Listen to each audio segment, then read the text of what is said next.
আজকে আপনারা দেখতে পাবেন লালাখালের অপরূপ সৌন্দর্য। আমরা দুই বন্ধু, আমি এবং আমার বন্ধু সাইম এবং আরো দুইজন আমাদের ভাই ছিল, যাদেরকে আমরা এই লালাখালের মধ্যে পেয়েছিলাম। হুম, খালে পেয়েছিলাম বলতে তারাও লালাখাল দেখতে আসছিল এবং তাদের সাথে আমাদের ভালো পরিচয় হয়ে গিয়েছিল এবং আমরা চারজন মিলে একটি নৌকা ভাড়া করে রওনা হয়ে পড়ছিলাম লালাখালের উদ্দেশ্যে। মূলত লালাখাল ভ্রমণ করার উদ্দেশ্যেই একদম আপনার ইন্ডিয়ান বর্ডারের কাছাকাছি যাওয়ার আমাদের যে একটা ইচ্ছা ছিল, জিরো পয়েন্টে ওইখান পর্যন্তই যাওয়ার আমাদের ইচ্ছা ছিল। আমরা ওইখানেই যাব। এই দেখতে পাচ্ছেন নদীর মধ্যে ডানে বামে খুবই ভালো একটি দৃশ্য আমরা উপভোগ করতেছিলাম। মূলত যখন আমরা ওইখানে ছিলাম, মানে ভিডিওতে তো দেখতে পাচ্ছেন, এটা আমি অনেক পরে হয়তো বা ভয়েস ওভার করতেছি, কিন্তু আসলে যখন আমরা এই পথটা পাড়ি দিয়েছিলাম, এত ভালো লাগতেছিল যা আমি এখন বলে বোঝাতে পারবো না। আর এই ভিডিওগুলো যখন আমি বারবার আমার ফোনে দেখতেছিলাম, তখনও আমার মনে পড়তেছিল যে কি সুন্দর একটি ওয়েদার, কি সুন্দর একটা দিন আমি পার করে চলে এসেছি। আমি না, এবং আমি আমার বন্ধু ওই, যেহেতু আমরা একসাথে ঘুরতে গিয়েছিলাম আর একসাথেই ঘোরা হয়েছে। ওই দেখতে পাচ্ছেন অনেকগুলো পর্যটক এখানে আসছে, জনারা হয়তোবা জিরো পয়েন্ট থেকে ঘুরে তারা এখন ব্যাক করতেছে। আর আমরা যেহেতু একদম বিকাল টাইম এসেছি, সেজন্য আমরা সবার লাস্টেই বলতে পারেন, আমরা আনুমানিক 1 থেকে দেড় ঘন্টা পর্যন্ত ছিলাম নৌকা নিয়ে। আর অনেকগুলো ফরেনার ছিল, আমরা তাদেরকেও দেখতে পেয়েছিলাম লালাখালের মধ্যে। আর খুব ভালো লাগতেছিল। মূল কথা হলো যে পানি যেহেতু এখন একটু কম, ওই যে মাঝখানে দেখতে পাচ্ছেন ছেলেরা বা যারা পর্যটক ছিল, বাচ্চা কাচ্চা এবং বড় মানুষ থেকে শুরু করে সবাই কিন্তু পানিতে নামতেছিল, নেমে হাঁটতেছিল। আমিও হয় নামবো একটু পরেই, আপাতত একটু পজিশন নিচ্ছিলাম। দেখি এখন নামা যায় কিনা, আমরাও নামবো ইনশাআল্লাহ। যেই কথা সেই কাজ, আমিও নেমে পড়েছিলাম পানির মধ্যে। হাঁটু পানি ছিল অনেক অনেক জায়গায়, আপনার আমি ডেবে যাচ্ছিলাম, যেহেতু নিচে বালি ছিল, চুনা বালি আবার ছিল না, কিন্তু যে বালিটি ছিল ওইটা আবার একটু গর্ত গর্ত হয়ে যায় পা রাখলে। পিছনে আমার বন্ধু বিষয়টা ঢং করেছিল আর আমি মানে উপভোগ করতেছিলাম লালাখালের সৌন্দর্য। আমার একদম বরাবর সামনেই হলো ইন্ডিয়ান বর্ডার, এখান থেকে ইন্ডিয়ান বর্ডার গুলো দেখা যাচ্ছিল। আর আমি আমার বন্ধুদের করতেছিলাম দেখ নে, মজা করতেছিলাম মূলত।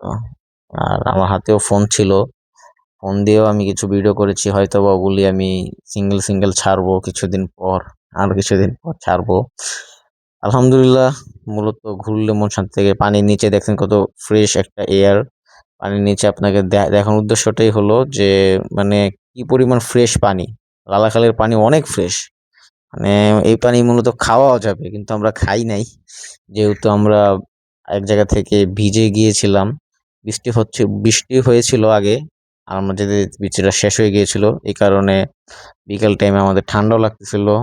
আর আমার আবার আমার বন্ধুর কাপড় আমরা দুজনই ভিজে গেছি। ও দেখতেছেন যে হাঁটতেছে পানির মধ্যে একবারে সেই চিল আসতেছিল। আর ও যেহেতু হেলদি ফুলদি, এই জন্য ও বেশি বেশি ডাবতেছিল। আইতেই থাকতেছে, আইতে থাকতেছে, আয় আয় আয় আয় আয় আয় আয়। এই যে পানি, ফুল ক্লিন একটা পানি। আর এখন আমরা ব্যাক করব আমাদের উদ্দেশ্যে। ব্যাক করবো বলতে আমরা আবার উঠে গেলাম এবং আমরা আবার একটু ঘুরতেছিলাম, আশেপাশের ওয়েদার গুলো ক্যাপচার করেছিলাম, কেননা সবসময় তো আর নৌকা যেহেতু নিয়েছি, আর আনুমানিক ভালো টাকা অ্যামাউন্টেরই নিয়েছিলাম, 800 টাকা দিয়ে চারজন। তো ওই টাকা উসুল করতে হলে তো নৌকার দিয়ে ঘুরতে হবে। সুন্দর সুন্দর ভিডিও গুলো নিতেছিলাম, ভালোই লাগতেছিল। আর ওই যে ছেলের পেলেরা এবং কিছু মহিলারা, মানে ওই ওই এলাকার লালাখালের আশেপাশে যে বাসিন্দারা, তারা ওখানে ছিল, তারাও তাদের মূলত কিছু কাজকর্ম করতেছিল, বলতে পারি না যেহেতু দেখি নাই। আর এটা হলো একদম বিকাল টাইম, মানে সন্ধ্যা হয়ে যাবে এই টাইমে। পানিটার কালার একদম সবুজ হয়ে গিয়েছিল এক সময়, মানে একদম একদম সবুজ। আর শুরুতে দেখতেছিলাম একটুখানি আপনার নীল টাইপের, মানে সবুজ এবং নীলের একটা মিশ্রণ। ভালোই ছিল ঘোরাটা আজকের দিনের, আলহামদুলিল্লাহ। এই জন্যই আপনাদেরকে দেখানো যে কি সুন্দর একটি প্রাকৃতিক ভিউ এখানে আমরা পেয়েছি। এবং আমাদের কথা, আমাদের একদম একা উসুল, সবকিছু উসুল, আলহামদুলিল্লাহ। আর এখন একটু আপনাদেরকে পানির ঝাঁজটা দেখাবো, কিভাবে আমরা পানির ভিডিওটা করেছিলাম। পানির আওয়াজটাই কি মারাত্মক, রাফ অ্যান্ড টাফ। মারাত্মক পানি। এই পানি ভাই এত ফ্রেশ পানি আমি আর আমার বন্ধু কখনোই দেখিনি, কোথাও দেখিনি এরকম ফ্রেশ পানি। আমরা আমাদের ক্যামেরাটাকে একদম পানির নিচে ডুবে ডুবিয়ে দিয়েছি মূলত।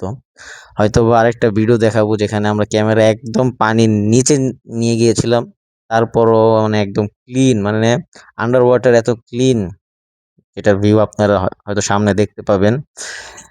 আর এই পানির কথা কি বলবো, আর এখানে আমরা একটু এসে ছবি তুলেছিলাম, এখানেই দাঁড়িয়ে অনেকগুলো ছবি তুলেছিলাম। হয়তোবা আগে যেসব ছবি ছেড়েছিলাম ওইগুলোতে আপনি দেখতে পাচ্ছেন, এখানে দাঁড়িয়ে মূলত আমরা ছবিগুলো তুলেছিলাম। আশেপাশের ভিউটা একদম সেই একটা ভিউ, দুই পাহাড়, পিছনে আরো পাহাড়, এর পিছনে হলো ইন্ডিয়ান বর্ডার। আর এখানে একটা ছোট পাহাড় গজাইছে, বলতে গেলে লাল মাটির পাহাড়। এখানে আমি দাঁড়ায় দাঁড়ায় চেষ্টা করেছিলাম, যে আমার বন্ধু সাইম আরো দুইটা ভাই ছিল, ওদেরকে ছবি তুলে দিতেছে। এইটা হলো আমাদের নৌকা ভাই মাঝি, মাঝি সাহেব। আর এই যে ভিউটা দেখতে পারতেছেন, অসাধারণ একদম। মানে আমি যে ঘুরতে গেছি, আমরা যে ঘুরতে গেছি, কোনো কিছু বাদ রাখি নাই আলহামদুলিল্লাহ। হ্যাঁ, অনেক কিছু আমাদের দ্বারা মিস হয়ে গেছে, ওইগুলো হয়তো বা ইন ফিউচার আমরা ঘুরবো সিলেটে, যদি আবার আল্লাহ তাআলা আমাদেরকে নিয়ে যায়। আপাতত যতটুকু ঘুরতে পেরেছি আলহামদুলিল্লাহ। এটা হলো যখন আমরা প্রথম গিয়েছিলাম লালাখালে, যাওয়ার সাথে সাথে এই ক্যাচআপটা, এই ভিডিওর একটা ক্লিপ নিয়েছিলাম, যেটা এখন আপনারা দেখতে পাচ্ছেন। নৌকাগুলো খুব ভালো ছিল, নদীটাও খুব ভালো, নৌকাগুলোর একটু সিন্ডিকেট আছে, হালকা পাতলা রেটটা বেশি। যদি কেউ নতুন যেয়ে থাকেন অবশ্যই মুলামুলি করে রেট ডিসাইড করবেন। ম্যাক্সিমাম 800 টাকার মধ্যে 8 জন গেলে হয়ে যাবে, 2-3 জন গেলে একটু বেশি টাকা মনে হতে পারে, কিন্তু 800 টাকার মধ্যেই বুক করবেন। ভালো থাকবেন, ইনশাল্লাহ পরবর্তী কোনো এক ভিডিওতে দেখা হবে। আসসালামু আলাইকুম রহমতুল্লাহি ওয়া বারাকাতুহু।